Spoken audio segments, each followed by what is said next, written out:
السلام علیکم احساس زندگی چینل کے محترم ناظرین، صدیوں پرانی بات ہے، ہندوستان پر اس وقت راجہ مہاراجے حکومت کیا کرتے تھے۔ ایک ہندو راجے نے بہت سے علاقوں پر قبضہ کیا ہوا تھا۔ وہ ایک ظالم بادشاہ تھا، بات بات پر وزیروں کو قتل کروا دیا کرتا تھا۔ اس کا ایک وزیر عقل مند اور رحمدل شخص تھا۔ وہ رعایا سے نیک سلوک کرتا تھا اور ان کی مدد بھی کرتا تھا۔ وہ ایک مرتبہ دریا کی دوسری طرف جانے کے لیے دریا پر پہنچا تو اس نے دیکھا کہ ایک ملح نئی کشتی لیے اس کے استقبال کے لیے موجود ہے۔ جب وہ دوسری طرف پہنچا تو وزیر نے دیکھا بادشاہ کے ہرکارے کشتی پر قبضہ کرنے کے لیے تیار کھڑے ہیں۔ وزیر نے ملح کی کشتی ان سے بچا لی تو وہ وزیر کا شکریہ ادا کرتے ہوئے واپس لوٹ گیا۔ کچھ عرصے بعد کسی نے اس مسئلے پر وزیر کے خلاف بادشاہ کے کان بھرنا شروع کر دیے۔ بادشاہ تو پہلے ہی موقع کی تلاش میں تھا کہ کس طرح اس وزیر سے بدلہ لے۔ کچھ عرصے پہلے دوسرے بادشاہ نے اسے سفید ہاتھی کا تحفہ دیا تھا۔ وہ بچہ تھا مگر اب جوان ہو گیا تھا۔ بادشاہ بیمہ اپنے وزراء اور درباریوں کے اسے دیکھنے گیا۔ تمام درباری اور وزراء اس کی تعریف کر رہے تھے۔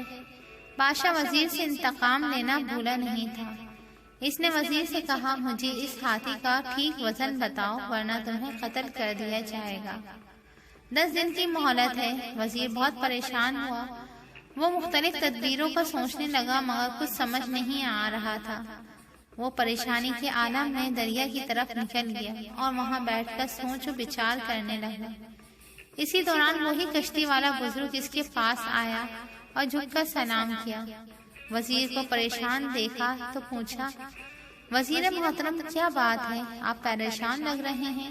ہاں بزرگ، بادشاہ نے ایک الجھن میں ڈال دیا ہے۔ وزیر نے ٹھنڈی سانس لیتے ہوئے بتایا، 10 دن کی مہلت ہے، آج 8واں دن ہے، اگر جواب نہ دیا تو میری گردن اڑا دی جائے گی۔ وہ الجھن کیا ہے؟ شاید میں کچھ مدد کر سکوں۔ بزرگ نے کہا، بات یہ ہے کہ بادشاہ کے پاس ایک سفید ہاتھی ہے، وہ اس کا وزن بنانے کا کہہ رہا ہے مگر میرے لیے اس کا صحیح وزن بتانا بہت مشکل ہے۔ اگر میں نے وزن نہ بتایا تو میری گردن اڑا دی جائے گی۔ بزرگ نے کہا، یہ تو کوئی مسئلہ ہی نہیں ہے، چٹکی بجاتے ہی حل ہو گیا ہے آپ کا مسئلہ۔ وزیر نے کہا، میری جان کو بنی ہے، آپ چٹکی بجاتے مسئلہ حل کر رہے ہیں۔ وزیر نے حیرت سے سوچا۔ بزرگ نے کہا، جی محترم، آپ کل ہاتھی لائیے، اسے کشتی پر بٹھا کر دریا میں اتارتے ہیں۔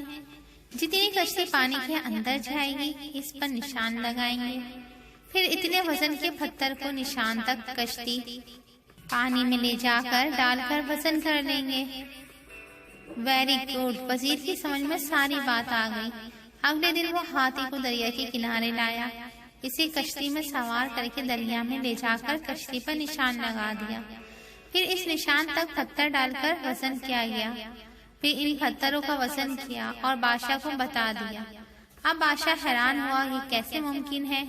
جب اسے بتایا تو وہ بہت خوش ہوا اور ایک نیکی کا یہ صلہ دیا ہے، جبکہ اس وزیر نے بہت سے معاملات میں بادشاہ کی رہنمائی کی تھی اور اپنی غلطی کا اعتراف کیا۔ نیکی کر دریا میں ڈال، وزیر نے ملح کے ساتھ نیکی کی اور ملح نے نیکی کر کے اس کی جان بچائی۔ اللہ تعالی ہمیں نیک کام کرنے کی توفیق عطا فرمائے۔ بے وقوف بادشاہ۔ بہت دنوں کی بات ہے، کسی جگہ ایک غریب آدمی ایک ٹوٹے پھوٹے پرانے مکان میں رہتا تھا۔ وہ مکان اتنا بوسیدہ ہو چکا تھا کہ ایک دن اچانک زمین پر آ رہا تھا۔ اس غریب آدمی کو ایک نیا مکان بنوانے کی فکر لاحق ہوئی۔ بال بچوں کا پیٹ کاٹ کر لوگوں سے قرض لے کر اس نے ایک نیا مکان بنوانا شروع کیا۔ دیواریں کھڑی ہو گئیں، دروازہ بن گیا، لیکن چھت بھرنے کے لیے غریب کے پاس پیسہ نہ بچا۔ چنانچہ اس نے چھت کی جگہ ٹاٹ بچھا کر اس کے اوپر مٹی ڈال دی اور اپنے بیوی بچوں سمیت نئے مکان میں جا کر رہنے لگا۔ اس نے سوچا کہ برسات شروع ہونے تک چھت ٹھیک کروا لوں گا۔ اسی محلے میں ایک چور بھی رہتا تھا۔ غریب آدمی کا نیا مکان دیکھ کر اس نے سوچا کہ یہ شاید دولت مند ہو گیا ہے۔ اس کے گھر سے شاید اچھا خاصا مال ہاتھ لگ جائے۔ چنانچہ ایک روز رات کے وقت جب سب بڑے سو رہے تھے، چور اس غریب آدمی کے مکان کی چھت پر چڑھ گیا، لیکن چھت پر ابھی 1-2 قدم ہی چلا تھا کہ ٹاٹ پھٹ گیا اور وہ دھم سے نیچے کمرے میں سوئے ہوئے مالک مکان کے اوپر گر پڑا۔ مالک مکان ہڑبڑا کر اٹھ بیٹھا اور چور کو پکڑنے کی کوشش کرنے لگا، لیکن کمرے میں بہت گہرا اندھیرا چھایا ہوا تھا، جس سے فائدہ اٹھا کے چور بھاگ نکلا۔ چور بھاگ تو گیا، لیکن پھر اس کو مالک مکان پر بڑا غصہ آیا۔ اس نے ایسی نقلی چھت کیوں بنائی؟ چنانچہ اگلے ہی دن وہ فریاد لے کر بادشاہ کے پاس پہنچا اور اس سے کہا، اے دانش مند بادشاہ، میں نے ایک گھر میں چوری کرنا چاہی اور مکان کی چھت پر چڑھ گیا، لیکن چھت کی جگہ ٹاٹ بچھا ہوا تھا۔ میں نیچے گر گیا اور میری ٹانگیں ٹوٹتے ٹوٹتے رہ گئیں۔ عذرائے کرم آپ اس مالک مکان کو سزا دیں۔ بادشاہ نے مالک مکان کو پکڑ بلوایا اور اس سے پوچھا، کیا یہ سچ ہے کہ یہ آدمی کل رات تمہاری چھت ٹوٹ جانے سے نیچے گر پڑا تھا؟ جی ہاں حضور، بالکل سچ ہے، مالک مکان نے جواب دیا۔ وہ تو اچھا ہے، یہ آدمی میرے اوپر گرا، نہیں تو اس کی ٹانگیں ضرور ٹوٹ جاتی۔ اگر یہ سچ ہے تو ہم تم کو موت کی سزا سناتے ہیں۔ بادشاہ نے کہا اور جلادوں کو بلا کر حکم دیا کہ اس کو پھانسی پر چڑھا دو۔ غریب مالک مکان بادشاہ کے قدموں پر گر پڑا اور کہا، بادشاہ عالم، مجھ کو کیوں پھانسی دی جائے؟ آخر میرا قصور ہی کیا ہے؟ آخر سزا تو چور کو دی جانی چاہیے۔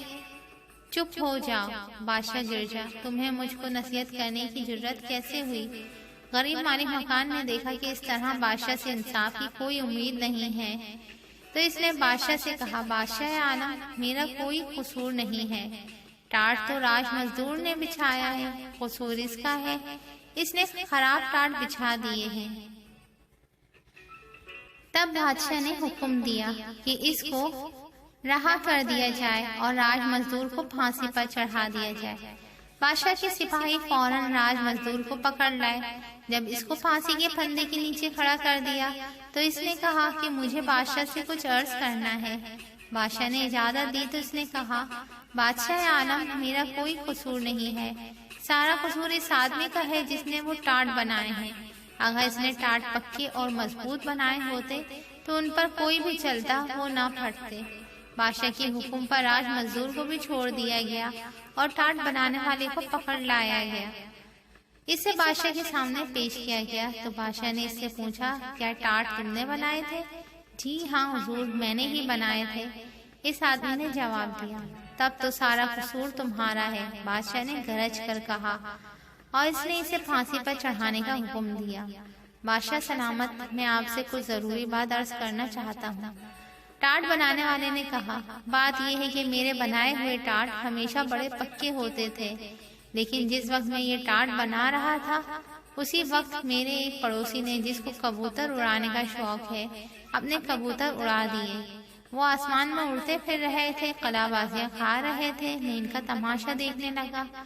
اس کا اثر میرے کام پر پڑا اور میں نے ٹاٹ چھدرے اور کمزور بنا دیے۔ قصور میرا نہیں بلکہ اس کبوتر باز کا ہے۔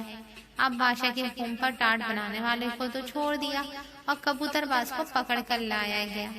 پھانسی کی سزا سن کر کبوتر باز نے بادشاہ سے کہا، جہاں پناہ یہ ٹھیک ہے کہ مجھے کبوتر اڑا کے ان کا تماشا دیکھنے کا شوق ہے، لیکن اس میں کیا برائی ہے؟ اگر آپ مجھے پھانسی پر چڑھوا دیں گے تو اس سے کسی کا بھلا نہیں ہوگا۔ کسی بے گناہ کی جان لینے سے کہیں بہتر کہ آپ چور ہی کو قتل کروا دیں، تب لوگ چین اور آرام سے زندگی بسر کرنے لگیں گے۔ ہاں یہ ٹھیک ہے، بادشاہ نے کہا، سارا قصور چور ہی کا ہے، اور اس نے حکم دیا چور کو پکڑ کر لایا جائے اور اس کو پھانسی پر چڑھا دیا جائے۔ جلاد فوراً چور کو پکڑ کر لائے اور اس کو پھانسی کے پھندے کے نیچے کھڑا کر دیا، لیکن معلوم ہوا کہ اس کا قد ضرورت سے زیادہ ہی اونچا ہے، اس کے پاؤں کسی طرح زمین سے اوپر نہیں اٹھ رہے ہیں۔ بادشاہ کو اس کی اطلاع دی گئی تو اس نے جھنجھلا کر کہا، احمق کہیں کے، یہ چھوٹی سی بات بھی مجھ سے پوچھتے ہو؟ چور کا قد ذرا سا لمبا ہے تو تم کسی ایسے آدمی کو کیوں نہیں پکڑ لاتے جس کا قد ذرا سا نیچے ہو؟ اتنی موٹی سی بات بھی تمہاری سمجھ میں نہیں آئی؟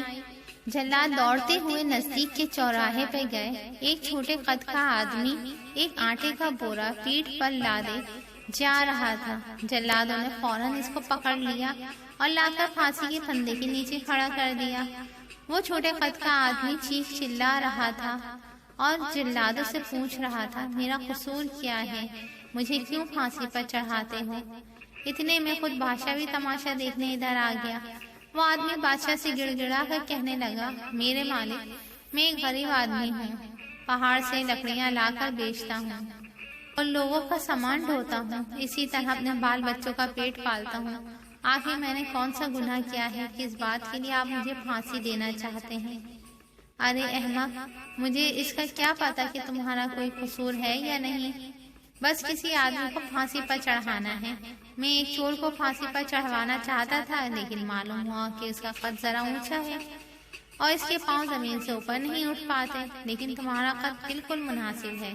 چھوٹے قد والے آدمی نے گڑ گڑا کر کہا، بادشاہ عالم، قصور کیا ہے لمبے قد کے چور نے اور آپ پھانسی پر چڑھاتے ہیں مجھے، چھوٹے قد کے ایک بے گناہ بے قصور غریب آدمی کو؟ یہ بھی کوئی انصاف ہے؟ چور ضرورت سے زیادہ لمبا ہے تو اس کے پاؤں کے نیچے ایک گڑھا کھودوا دیجیے، پھر سب ٹھیک ہو جائے گا۔ اس کی بات بادشاہ کو پسند آئی، اس نے ایسے ہی کرنے کا حکم دیا۔ جلاد دوبارہ چور کو پکڑ لائے۔ انہوں نے اس کو پھانسی کے پھندے کے نیچے کھڑا کر کے گلے میں پھندا ڈال دیا اور اس کے پاؤں کے نیچے گڑھا کھودنے لگے، مگر چور تھا کہ برابر چیخے جا رہا تھا، جلدی کرو، مجھے دیر ہو رہی ہے۔ بادشاہ کو بڑا تعجب ہوا اور اس نے پوچھا، ارے تو مرنے کے لیے کیوں اتنا بےتاب ہوا جا رہا ہے؟ بادشاہ عالم، چور نے جواب دیا، ابھی ابھی جنت کا بادشاہ مر گیا ہے، اس نے مرتے وقت یہ وصیت کی تھی، جو سب سے پہلے جنت میں داخل ہوگا اس کو میری جگہ بادشاہ بنا دیا جائے گا۔ چور یقیناً احمقوں کی جنت کے بارے میں ذکر کر رہا تھا، جہاں کا بادشاہ یقیناً اسی بادشاہ کو ہونا تھا۔ چور نے ایکٹنگ کرتے ہوئے کہا، اگر جلدی سے پھانسی پر لٹکا دیا جاؤں تو ممکن ہے میں سب سے پہلے جنت میں پہنچ جاؤں اور شاہی تخت پر بیٹھ جاؤں۔ بادشاہ کے دل میں لالچ اور حسد کی آگ بھڑک اٹھی، بھلا جنت کا بادشاہ بننا چھوٹی بات ہے؟ چنانچہ اس نے فوراً جلادوں کو حکم دیا، چور کو رہا کر دو اور مجھے پھانسی پر چڑھا دو۔ بادشاہ کے حکم کی تعمیل ہو ہی جانی چاہیے تھی، چنانچہ بے وقوف بادشاہ کو سولی پر چڑھا دیا گیا۔ کہانی ہوئی ختم۔ اب میری نیکسٹ ویڈیو کا انتظار کیجیے۔ Like, subscribe and comment.